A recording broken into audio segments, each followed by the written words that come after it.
Yeah, yeah. For what is the flesh? Without the spirit, there's no best. Yeah, yeah. We live in the West, where the sins equal death. See, my earthly body doesn't mean nothing. I'll die for it if it means something. In this world, it's just long suffering. He sent his son because he loved me. I'm serious. People out. What's going on, family? Okay, so part 3, I talked about, I did my best in just trying to gain a better understanding of Shem's territory, okay, according to the boundaries. And hopefully some of that at least made sense, but I definitely feel like I have a much better understanding of his western boundary to the Nile, as opposed to his eastern boundary with those mountains and that river Tina. All that to say, though, is that that's Shem's territory, right? So if that's Shem's territory, that's the territory he has for his children, including the Israelite territory should be in there somewhere. And so that is also consistent with what we were looking at when you come into, what was that, Genesis 15, where they're bringing up this land of Canaan. And the land of Canaan, one of the boundaries was the Nile River. Okay, so all this is consistent within the 66 books and what we're reading in Jubilees. Okay, all right, so I'm going to continue, and this is still chapter 8. Okay, and I'm going to drop down to, we went through like 13 through 16, I think. So verse 17, it says, "This portion came forth by lot for Shem and his sons, that they should possess it forever unto his generations forevermore." Okay, and Noah rejoiced that this portion came forth for Shem and for his sons, and he remembered all that he had spoken with his mouth in prophecy. For he had said, "Blessed be Yah El Shaddai of Shem, and may Yah dwell in the dwelling of Shem." So this is huge, because here Noah remembers that he had prophesied by his own mouth that the Most High would dwell in the dwelling of Shem. Okay, so the reason that this was important to me is because for me personally, I needed to understand how to start segmenting down portions of the earth. And what I mean by that is, I can't find the land of Yasharel if I don't know what the land of Shem is. And so that's why I started with, well, how can I find out what the territory of Shem was? So now we have a better understanding of what the territory of Shem is, and now we also see that Noah himself prophesied that the Most High would dwell in Shem. And we definitely saw that when the Most High dwelt among his people in their land in Yerushalayim, in Jerusalem, right? And even in the kingdom to come, in the kingdom of Yah, the capital will be New Jerusalem, right? So anyway, all this is consistent.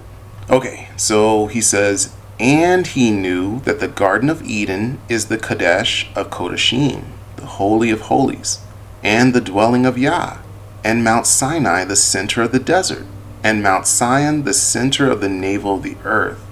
These three were created as Kadesh places facing each other." So this is also an interesting statement to me. Like Mount Sinai, Mount Sion, and the garden all face each other. Okay, aside from that, we're going to keep going, but remember that Noah's rejoicing that this portion came forth for Shem. Okay, so he knew that the garden, Mount Sinai, and Mount Sion all facing each other, and he blessed the El Shaddai of Elohim, lesser Elohim, who had put the word of Yah into his mouth, and Yah forevermore. And he knew that a blessed portion and a blessing had come to Shem and his sons unto the generations forever, the whole land of Eden, and the whole land of the Red Sea, which is really the Reed Sea, right? the whole land of the Nile. And that makes sense according to, as we were looking at the boundary, right? So all this is Shem's. So that makes more sense too when you read it as the Reed Sea or the Nile, and the whole land of the east and India, and on the Nile and the mountains thereof. Notice that, and on the Nile and the mountains thereof, and all the land of Bashan, and all the land of Lebanon. Okay, so the land of Lebanon is what would eventually become Canaan. Okay, and notice that he mentions the Nile, then he mentions some mountains, this mountainous region, and all the land of Bashan, and all the land of Lebanon, and the islands of Caphtor. Okay, the islands of Caphtor, it seems like to me that this is the way I interpret it right now. Okay, I'm not sure, but these islands, it seems like, are there's some islands off the coast of the Arabian Peninsula. So if you go down, let me see, back up a little bit. See, here's the Red Sea, and then like these islands here. Okay, so there's some islands here, and there's some islands over here. So I think that that's what he's talking about. He was just talking about the Nile, then he starts talking about mountainous region, right? And then now he's talking about some islands. Okay, all right, so let's go back and keep reading. And all the mountains of Sanir and Amana, and the mountains of Ashur in the north, and all the land of Elam, Ashur, and Babel, and Susan, and Madai, and all the mountains of Ararat, and all the region beyond the sea, which is beyond the mountains of Ashur towards the north, a blessed and spacious land, and all that is in it is very good. So after he comes over and finishes talking about the Nile, it sounds like he's mentioning all the regions within the land of Shem. Okay, so he's going from the Nile, and then he's going down south, and then coming over like into the Arabian, like into Saudi Arabia, the Arabian Peninsula, and then up north, and then like into the east, where I think India was mentioned too, actually. Yeah, the whole land of the east and India, and on the Reed Sea and the mountains thereof, right? So anyway, all that is where Shem's territory is. And notice when we were going over it, when he came to this portion down here where we got to Lake Victoria, he started talking about the Garden of Eden, right? And he started talking about the land of Eden. And so it seems like it's around this like Uganda, Kenya. This is Kenya right here, where the line goes right through. I mean, this is how I'm reading it, okay? And then maybe the actual land goes into Somalia, Ethiopia. Not really sure, but he did mention it once you started going east. He was like, you go east until you hit the garden, and then go south to envelop the whole land of Eden. Okay? So anyway, it definitely seems like those locations are in Africa. Okay? And I mean, like, definitely sub-Saharan Africa, right? If we're talking about Somalia and Kenya. Okay, so continuing in chapter 8, he continues and talks about Ham's portion. And notice where he says, when he starts talking about Ham's portion, so Ham came forth, and for Ham came forth the second portion beyond the Gihon towards the south. Okay, so remember, he was talking about the Gihon for Shem's boundary. So this is consistent. So he's kind of starting down there. Let me see, beyond the Gihon towards the south to the right of the garden. okay, to the right of the garden. And he says towards the south, right? So he's talking about this same boundary.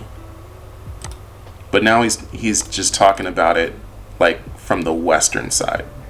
Okay, beyond the Gihon towards the south to the right of the garden, it extends towards the south. And it extends to all the mountains of fire. And it extends towards the west to the Sea of Atel. Okay? So we go back. It sounds like he's going further down into South Africa at this point. Here's a mountain right here, Kilimanjaro. I believe that's a volcano. I'm not sure if that's an active volcano though. But anyway, the mountains of fire is definitely, he's talking about some volcanoes around this area. And then he says it continues going south and then to the west to the Sea of Atel, which sounds like this sea right here. Okay, it extends towards the south and it extends to all the mountains of fire, and it extends towards the west to the Sea of Atel, and it extends towards the west till it reaches the Sea of Mayuk. So he went west to the Sea of Atel. Then he said, and it goes west to the Sea of Mayuk. Okay, so what we would consider the Atlantic Ocean, it sounds like, is the Sea of Mayuk. And, you know, that's a big body of water. It goes all the way up here. Okay, reaches the Sea of Mayuk, that sea into which everything which is not destroyed descends. I don't know what that means. Not at this point. Okay, so verse 23, it goes forth towards the north, okay, right? Up to like northwest Africa to the limits of Gader. And it goes forth to the coast of the waters of the sea, to the waters of the great sea. Okay, so, and it goes forth to the coast of the waters of the sea. Okay, to the waters, so the waters of the sea here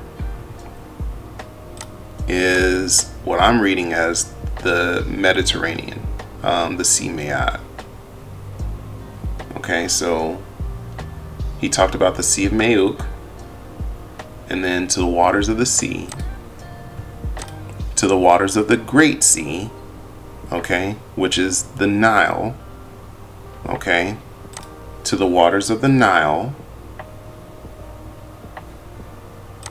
Okay, so the coast of the waters of the sea to the waters of the Great Sea till it draws near to the river Gihon. So there's the river Gihon again, okay, and goes along the river Gihon till it reaches the right of the garden. So he starts, or he ends where he started off again. So he went down the Nile till he got to the White Nile, basically, what we consider the White Nile today, until he got to the banks near Lake Victoria, and then he turned right, which was east, till he got to the garden again. So all this makes sense. I'm not going to get into Japheth, but I wanted to bring that up so it looks consistent to me, specifically for that western boundary between Shem and Ham's land. Okay, so chapter 10 gets into the tower, okay, the Tower of Babel, and that when it was overthrown, when it fell down, okay. And this is important. Also, is pretty interesting, I guess. So we've been going over the territories of the sons of Noah, right? But when you read Jubilees, you find out that nobody had actually started going into their territory until after the Tower of Babel fell.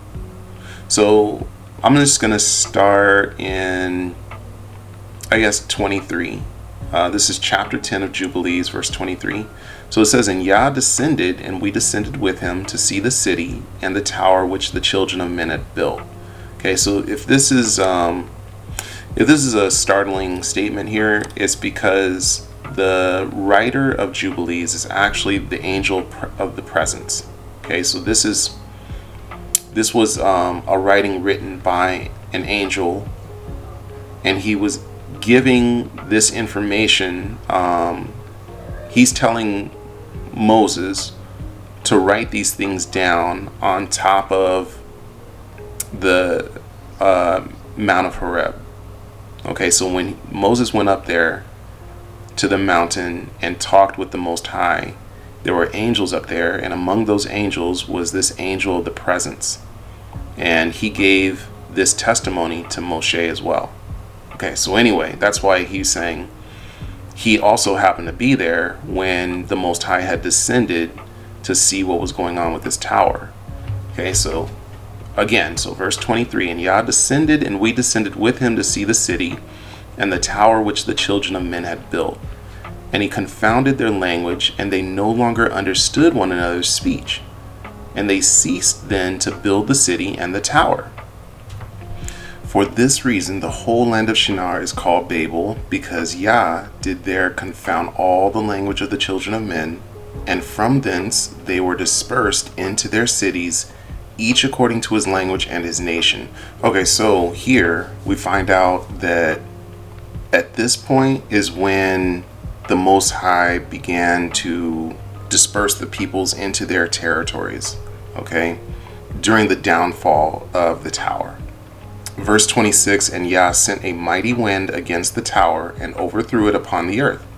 And behold, it was between Ashur and Babylon in the land of Shinar. And they called its name Overthrow. Babylon is built, right? And the Tower of Babel is built, or at least they're trying to finish it. And the Most High came down to see what was going on. He saw they were up to no good. And so people began to be dispersed away from that territory and began to go into their allotted territories according to their fathers, right?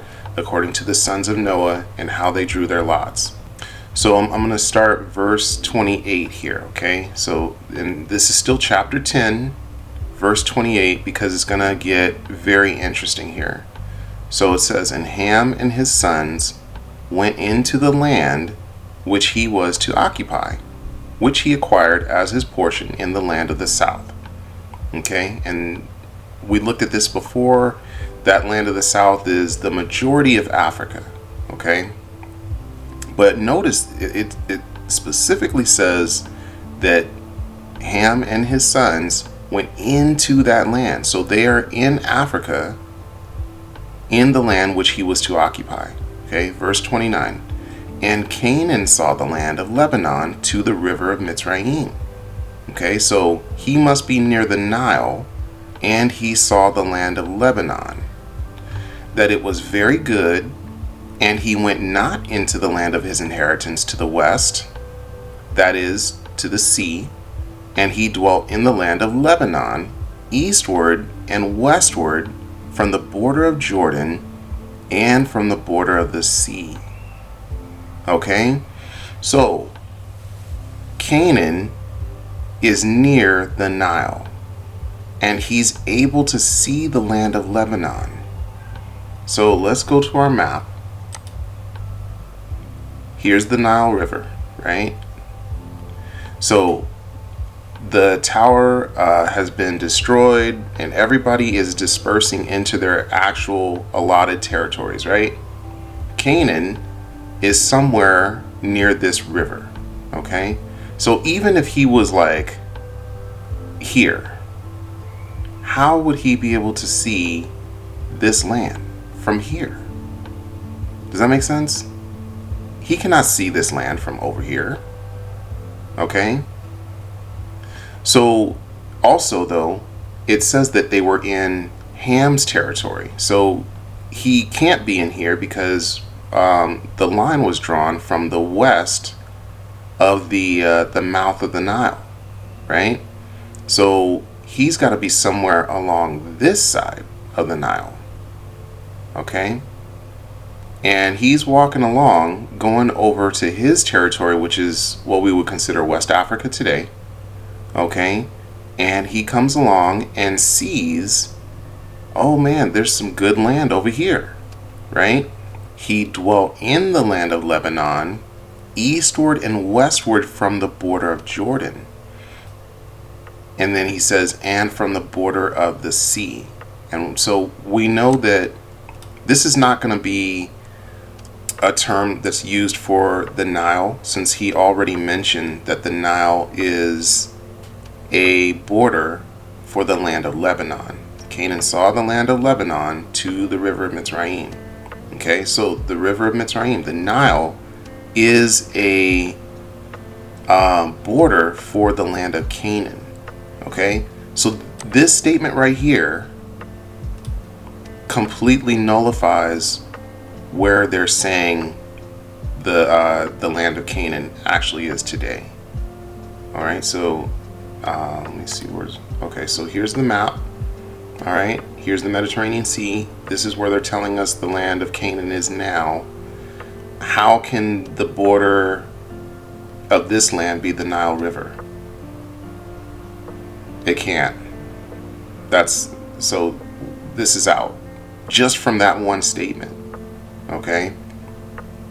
Also, just something to note, but that is high motivation for them to hide the Book of Jubilees, which they did, right? They removed it out of the Bible. When I say they, I mean the Gentiles. The Eurocentric canon, the Book of Jubilees was removed. It has not been removed from the Ethiopic canon, so that's something else to note. And I just want to look at some borders here, okay? So remember something else too.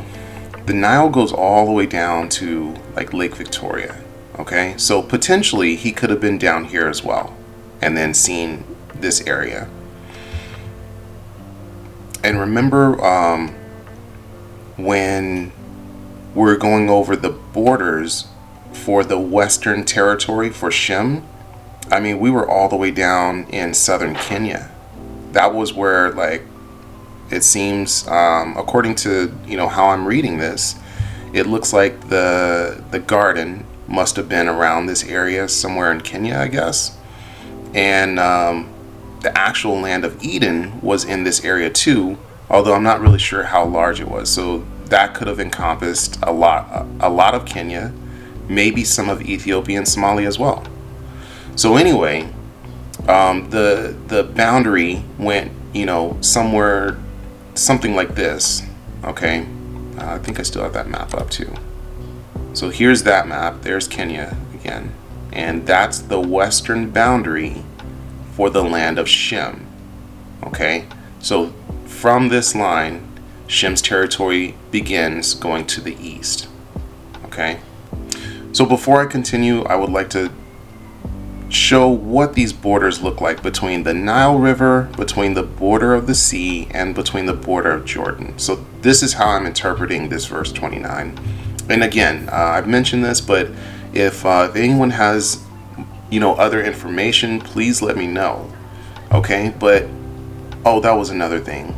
Notice that it says eastward and westward from the border of Jordan. Okay, so he's talking about the boundaries, right? We know one of the boundaries is the Nile, okay, and then eastward and westward from the border of Jordan. So if this is a river,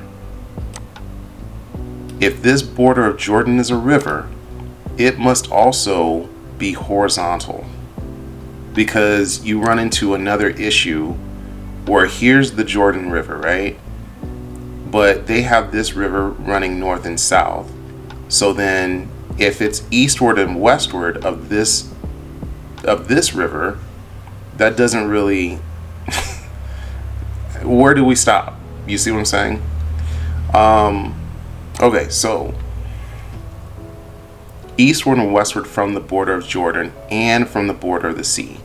So to me that sounds like he's giving at least 3 different borders in which the land of Canaan is defined. So let's go back to this map.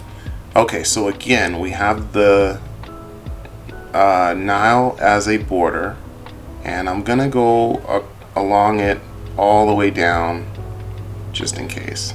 Okay, all right, so there's one. Then he said to the border of the Jordan, which runs eastward and westward. Okay, so that means that there's a river down here that runs this way. Okay, which I don't know where it is. And then also the border of the sea. All right, so that's what I'm looking at. I just don't know where this is. If anybody has any guesses, please feel free to respond, put it in the comments, let us think about it. Help me out. But hopefully this is, can at least further the talk of where is this land, the true land of Canaan, because, these borders don't make any sense based off of what they're, where they're telling us now. Even if this is if this is the sea, then again, where's the Nile? If this is the true Jordan River, where are the boundaries eastward and westward? So it just, I'm definitely coming to the conclusion that I don't believe this is the land of Canaan. It just doesn't fit what we're reading.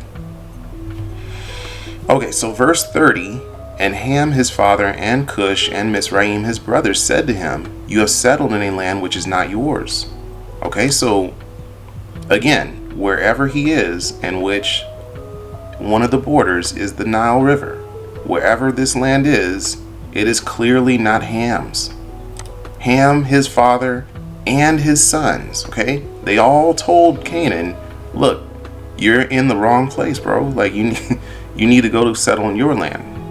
You have settled in a land which is not yours and which did not fall to us by lot. Do not do so, for if you do so, you and your sons will fall in the land and be accursed through sedition. For by sedition you have settled, and by sedition will your children fall, and you shall be rooted out forever. Dwell not in the dwelling of Shem, for to Shem and to his sons did it come by their lot. Okay, so they all clearly see the same situation, and they're seeing it the same way, and they're all coming to the same conclusion. Okay. And verse 32, cursed are you and cursed shall you be beyond all the sons of Noah, by the curse by which we bound ourselves by an oath in the presence of the Kadesh judge and in the presence of Noah our father. But he did not listen to them and dwelt in the land of Lebanon from Hamath to the entering of Mizraim, he and his sons until this day. And for this reason that land is named Canaan. Okay, so and I would like to note this as well, okay, but notice that they all understood that if he seized territory that did not come to them by lot, which it did not, that he would be cursed, him and his lineages behind him. Okay, this directly speaks to Gentiles, okay, to Europeans that have seized land outside of their father's territory, outside of the land of Japheth. Okay, so that completely closes the argument of, what should Europeans do in America? Okay, right? They came over and seized the Americas, 2 entire continents of land that did not fall to their father. The same thing, think about this when you hear some of the arguments going back and forth about these European South Africans, quote unquote, that are, they're basically fighting over the land in South Africa. Okay, according to this, they have no say in any of that land. What they could do, and what the only thing that you can do when you're talking about land outside of your father's territory, you can request that land, that and see if the children that do own that land, right? The children of Ham, if we're talking South Africa, they can come to them and ask them, hey, are we able to stay here with you? Can we live among you? But you're subject to whatever they say. In any case, it is very clear that when you seize land by force outside of your father's territory, that this curse is now upon you. Okay? So more reason for motivation for them to remove this book. In any case, again, that the point is that Canaan went into this land and it does not follow what we've been told.